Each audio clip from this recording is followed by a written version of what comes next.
Hey everyone, welcome back to bageltcg.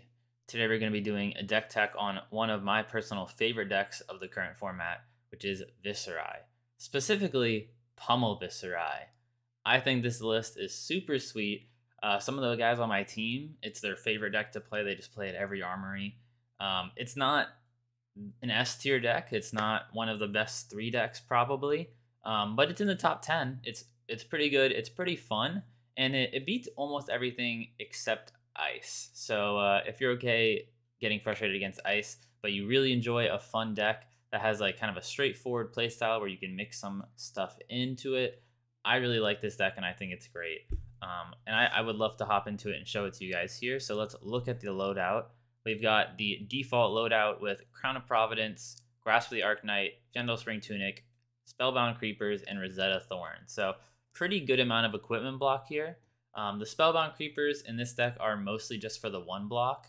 The effect is okay, but you're not going to end up using it every game. In fact, you'll probably use it less than half your games.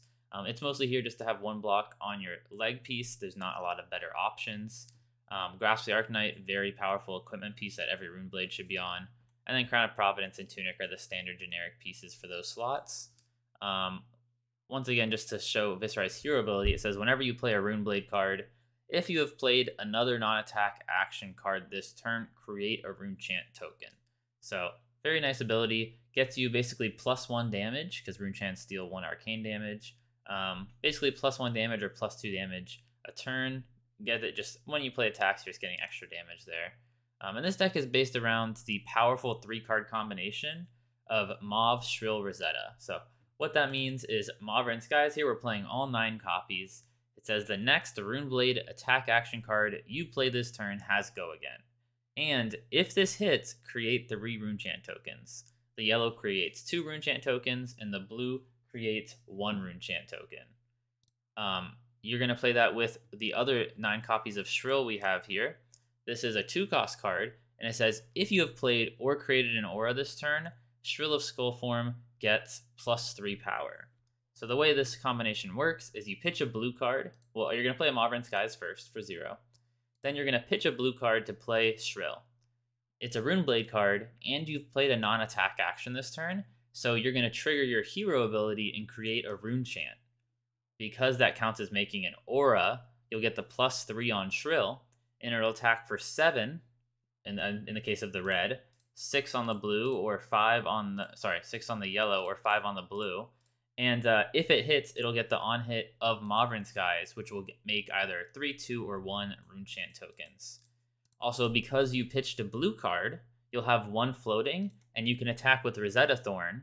This will attack for 2 arcane and 2 physical, because you've played a non-attack action this turn, and any of the Rune Chants you've made, which is at least 1 from your hero ability playing Shrill, and maybe more if it hits, right? So for 3 cards, if you play all the reds, it's a potential 3 damage from this, 7 from this, so 11, or 10, 1 from the Rune Chant, so 11, and then 4 from Rosetta, so 15 damage off of 3 cards, right? Your blue, Mauve Skies, and Shrill, which is way above rate, right? 15 damage off of 3 cards is amazing. 3 on here, 7, +1, so 8 here, 11, and then the 4 on Rosetta Thorn. 15 damage off 3 cards is amazing. You're trying to really just get 4 damage per card in Flesh and Blood. So that's already way above the 12 you're looking for out of your 3 cards. It's at 15. It's really good. And if you pitched your Arknight Shard here as your blue, you even get 1 more damage. So 16 damage right there, right? Very powerful combination. And then we're playing quite a few other different forms of 2-cost Rune Blade cards here. We've got Drowning Dire. This is another 2-cost Rune Blade card. Basically, we're playing a lot of 2-cost attacks that are going to be like different or worse forms of Shrill. Shrill's really the best version. But this one does have Dominate, which is nice if your opponent's at low enough life. And it does have the on-hit of you can put a non-attack action card from your graveyard on the bottom of your deck, right? So the best options for that are basically Mauve Skies is a pretty good one. And the other good option is Revel in Rune Blood. This card's amazing. You can play it after your Shrill because it'll have the Go Again, and you'll have played your non-attack already. And you'll make 4 Rune Chants. You'll actually make 5 Rune Chants because it counts as a Rune Blade card and you've played a non-attack, right? So if you go Mavryn Skies, Shrill, Revel, and then you attack with Rosetta, this is adding 5 more damage to that turn. So it's kind of just a free 5 damage on any of your turns. Pretty powerful card, and definitely something you might put on the bottom. We're playing the new card from Dynasty, Deathly Duet. Another 2-cost attack. Like I said, this one has the effect of when it attacks, if an attack action card was pitched to play it, it gets +2, so it'll attack for 6. Or if a non-attack action was pitched to play it, you make 2 Rune Chant tokens. Now, either way, it's pretty good because it's 6 damage either way. In just some forms, it's 2 Rune Chants, and some forms, it's 2 damage. I do think almost all our blues, we've got an even split. Most of the blues are non-attacks. We've got 9 non-attack blues, and then we've got 9 attack action blues too, actually. So pretty even split. So you can kind of modulate between the two, but basically either way, it'll be 6 damage on the red. We play the blue of these as well. Pretty good there. Our other, I think our last actually 2-cost Runeblade card attacks here is Reek of Corruption. Reek of Corruption is a pretty low amount of damage. It's only 4 for the 2, but it has a great on-hit of making your opponent discard a card when it hits, if you've made an aura, but obviously you'll probably have made a rune chant when you play it, so it does get a card from your opponent, which usually means they have to block this card, and if they're an aggro deck, they're really not going to want to block this card. And this is kind of where Pummel comes in. So you might have noticed this line of play usually makes it so Tunic is kind of useless, right? You don't need Tunic in this combination. You're pitching a blue, you're using your 2-cost attack, and then you have 1 floating for Rosetta, right? The resource from Tunic doesn't really help there.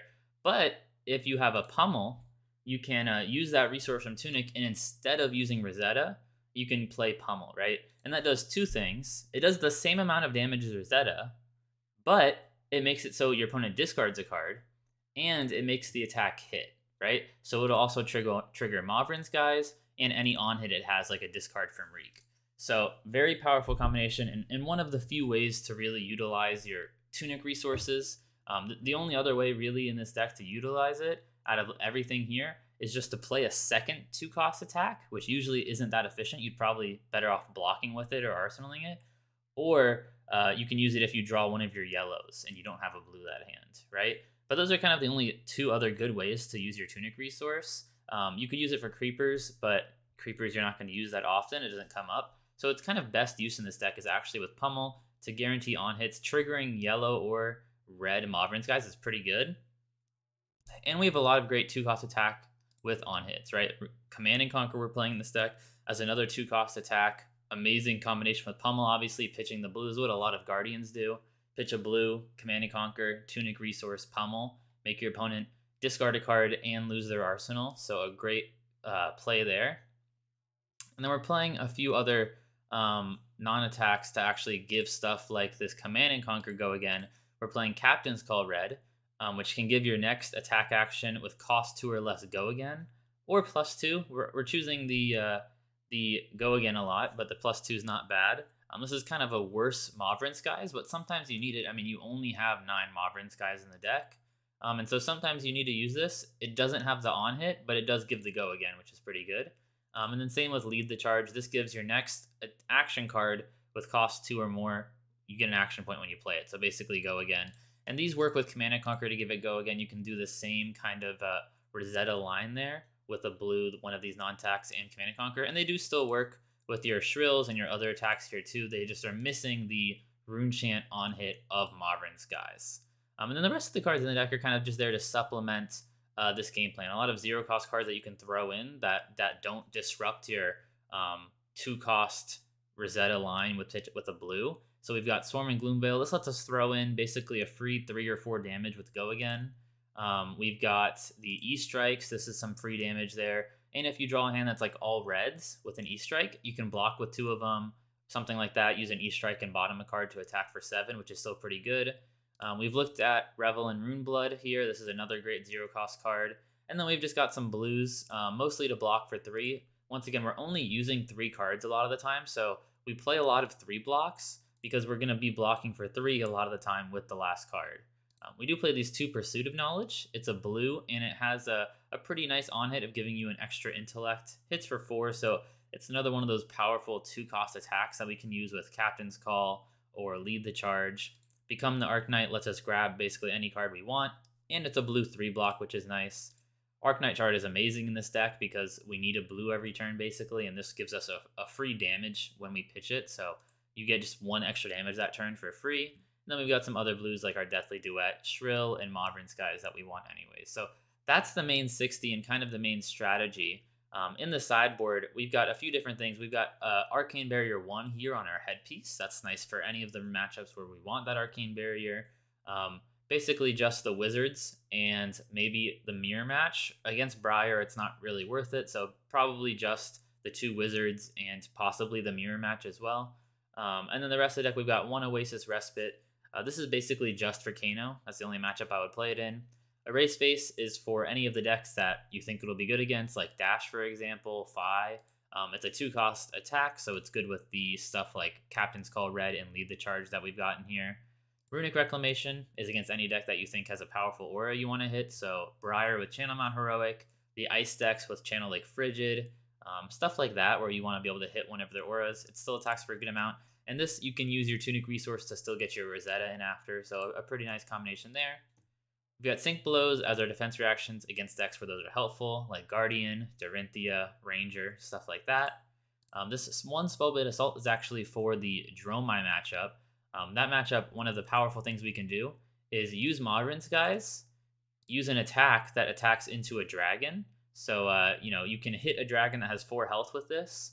You'll get the on-hit of Modern Skies, so let's say you make 3 Rune Chants, and you get the Rune Chants from this, so now you'll have 5 Rune Chants, and 1 from your hero ability, so 6 Rune Chants, and then you can attack with Rosetta Thorn. You can even attack a dragon again, and all the arcane still goes at the Dromai. So if you hit their dragon for 4, kill that dragon, and then you attack an Ashwing with this, you still shoot them for all 8 arcane damage, right? So still very powerful, and it helps that Dromai matchup. And then the energy potions are mostly for any decks we need to set up against, like Ice, where we need the extra resources. Basically just that. Probably mostly Icelander and Oldhim are the main matchups for this. So those are kind of the different sideboard cards in the game plan. But the game plan is very consistent. It's really like, I've got my 4-card hand. We can maybe if we can draw 4 and see what it looks like. So, okay, we've got this 4-card hand, right? We're just going to pick one of these blues to block with because we only need 1. So we're going to block with this one that blocks for 3. We're going to play this Mauvrin Skies red, pitch this blue Mauvrin Skies to play the Reek of Corruption, right? So now we're threatening a discard on hit and gain 3 damage, 3 Rune Chants from this on hit.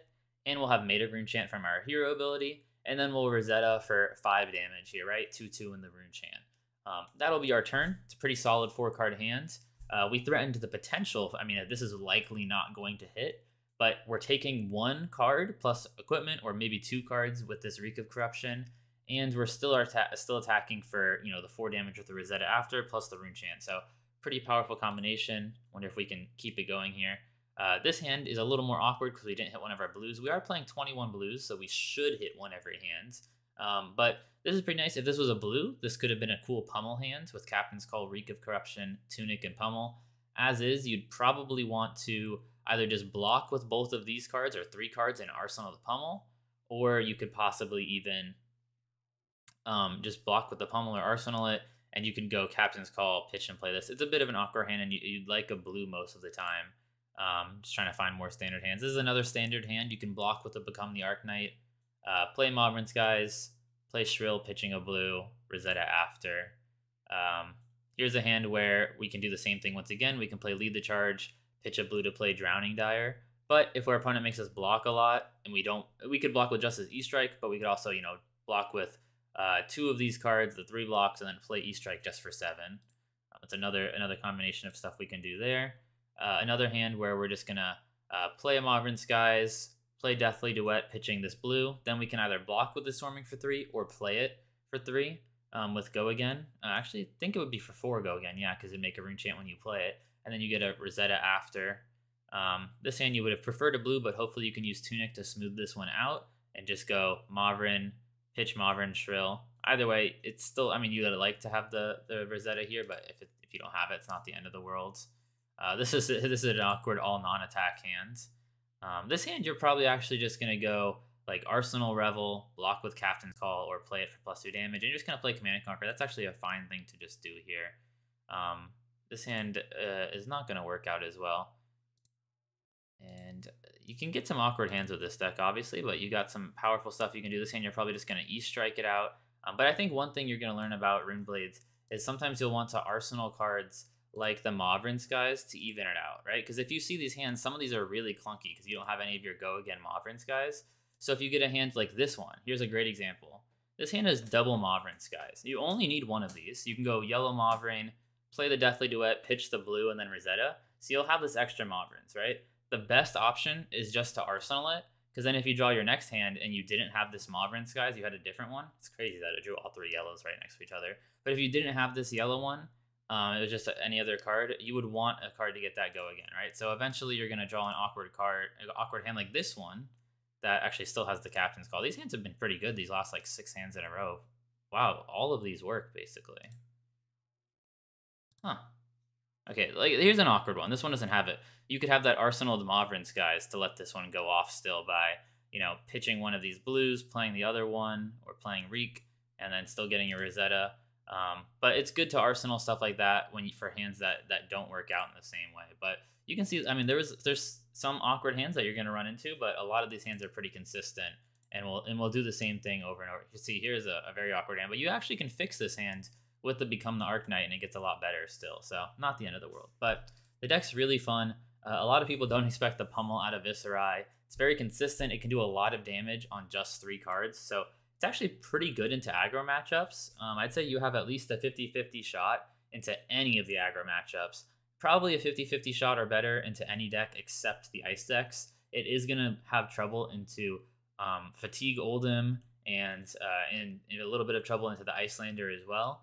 But it's a kind of deck a little bit like Bravo, where it's got like a 50-50 shot into a lot of the field, and it's a very skill expressive deck. Like you just need to be able to show off what you're doing with the deck and know how to navigate the matchups, and you'll be able to get a really far way with Viserai. So I do hope he gets some more support in Outsiders, although there's no Runeblade card, so it'll have to come through the generic cards. But very excited to show off this deck. It's something that I really enjoy. It is my friend Calvin's deck. I should give him a shout out here because he'll kill me if I don't. So shout out to Calvin. It's basically his love child of a deck. I mean, he absolutely loves this deck. He's put a lot of work into making it the best deck he can. The only thing I really added to the deck was I suggested Pummel. But basically, 77 cards or more. I mean, I only suggested like 1 or 2 Pummels actually. He just loved the card so much he went for 3. So I'm only contributing 1 or 2 cards here. This is mostly him optimizing it through months of armories, and it ends up being a very powerful deck. I mean, he probably top 4s and gets store credit at 80% of his armories and wins even more. Like not even more, wins less than that, but wins a lot of them too. So it's a very strong deck, and especially at your local armories is going to do great. So thank you for watching. Remember to like, subscribe, comment. I'll see you guys next time.